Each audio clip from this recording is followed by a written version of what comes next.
know, just the way your mother's doctor had on his automatic pilot when he went in and he looked at the arm and he totally failed to perceive anything else. Right. Our minds are just focused on these goals and plans, which in themselves are not reality. No. Goals and plans are not, I mean, they're fantasy. They're part of a dream life. I mean, you know, it always just does seem so ridiculous somehow that everybody has to have his little goal in life. I mean, it's so absurd in a way. I mean, when you consider that it doesn't matter which one it is. Right. And because people's concentration is on their goals, in their life, they just live each moment by habit. Really like the Norwegian telling the same stories over and over again. Life becomes habitual. And it is today. I mean, very few things happen now, like that moment when Marlon Brando sent the Indian woman to accept the Oscar and everything went haywire. Things just very rarely go haywire now. And if you're just operating by habit, then you're not really living. You know, in Sanskrit, the root of the verb to be is the same as to grow or to make grow. Huh. Do you know about Rock? Huh? Oh, Rock was a wonderful man. He was one of the founders of Findhorn, and he was one of Scotland, well, he was Scotland's greatest mathematician, and he was one of the century's great mathematicians, and he prided himself on the fact that he had no fantasy life, no dream life, nothing to stand, no imaginary life, nothing to stand between him and the direct perception of mathematics. And one day when he was in his mid-50s, he was walking in the gardens of Edinburgh, and he saw a fawn. The fawn was very surprised because fawns have always been able to see people, but, you know, very few people ever see them. And, you know, those little imaginary creatures, not a deer. Oh. You call them fawns, don't you? I thought a fawn was a baby deer.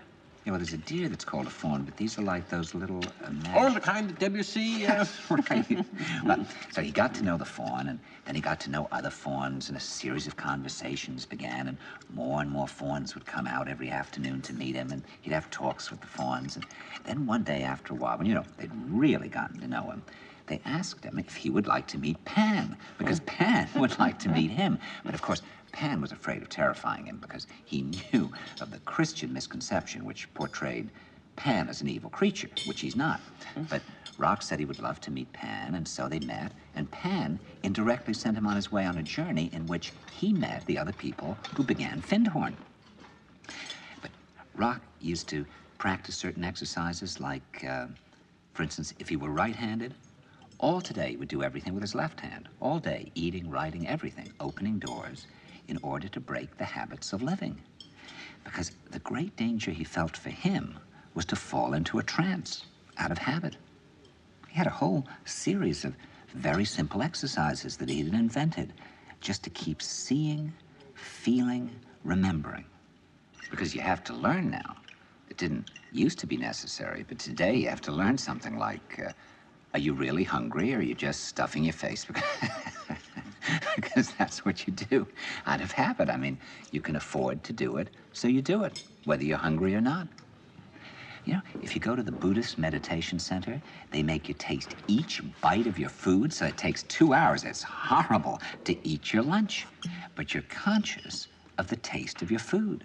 If you're just eating out of habit, then you don't taste the food, and you're not conscious of the reality of what's happening to you. You enter the dream world again. Now, do you think maybe we live in this dream world because we do so many things every day that affect us in ways that somehow we're just not aware of? And, you know, I was thinking, now last Christmas, Debbie and I were given an electric blanket. And I can tell you that it is just such a marvelous advance over our old way of life, and it is just great. But it is quite different from not having an electric blanket. And I sometimes sort of wonder, well, what is it doing to me? I mean, I sort of feel I'm not sleeping quite in the same way. No, you wouldn't be. I mean, and my dreams are sort of different, and I feel a little bit different when I get up in the morning. I wouldn't put an electric blanket on for anything. First, I'd be worried I might get electrocuted. No, I don't trust technology. But I mean, the main thing, Wally, is that I think that that kind of comfort just separates you from reality in a very direct way. You mean? I mean, if you don't have that electric blanket and your apartment is cold and you need to put on another blanket or go into the closet and pile up coats on top of the blanket you have, well, then you know it's cold. And that sets up a link of things. You have compassion for the well, is the person next to you cold? Are there other people in the world who are cold? What a cold night. I like the cold. My God, I never realized. I don't want a blanket. It's fun being cold. I can snuggle up against you even more because it's cold. All sorts of things occur to you. Turn on that electric blanket and it's like taking a tranquilizer. It's like being lobotomized by watching television. I think you enter the dream world again. I mean, what does it do to us, Wally, living in an environment where something as massive as the seasons or winter or cold don't in any way affect us? I mean, we're animals after all. I mean, what does that mean? I think that means that instead of living under the sun and the moon and the sky and the stars, we're living in a fantasy world of our own making. Yeah, but I mean, I would never give up my electric blanket, Andre. I mean, because New York is cold in the winter. I mean, our apartment is cold. It's a difficult environment. I mean, our lives are tough enough as it is. I'm not looking for ways to get rid of the few things that provide relief and comfort. I mean, on the contrary, I'm looking for more comfort because the world is very abrasive. I mean, I'm trying to protect myself because really there are these abrasive beatings to be avoided everywhere you look. Yeah, but Wally, don't you see that comfort can be dangerous? I mean, you like to be comfortable and I like to be comfortable too, but comfort can lull you into a dangerous tranquility. I mean, my mother knew a woman, Lady Hatfield, who was one of the richest women in the world, and she died of starvation because all she would eat was chicken.